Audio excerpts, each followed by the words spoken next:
حضرت علی کی تلوار ذوالفقار۔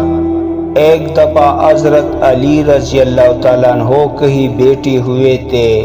ایک صحابی حضرت علی کے پاس آیا اور عرض کیا، اے علی، میں نے سنا ہے آپ کی جو تلوار ہے ذوالفقار، یہ پہاڑ کو بھی چیر دیتی ہے، کیا یہ بات صحیح ہے؟ حضرت علی نے فرمایا، ہاں صحیح سنا ہے۔ اس نے کہا، مولا آپ اپنی تلوار مجھے دیں گے؟ میں آزما کر دیکھنا چاہتا ہوں۔ حضرت علی نے اسے اپنے تلوار دے دی۔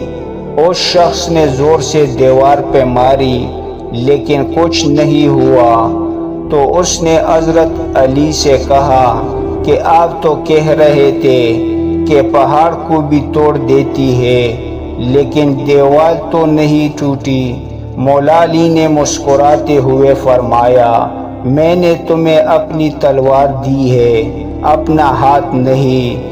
ذوالفقار تب ہی ذوالفقار ہے جب علی رضی اللہ تعالیٰ عنہ کے ہاتھ میں ہو، ورنہ یہ صرف لوہا ہے کا ٹکڑا اور کچھ نہیں۔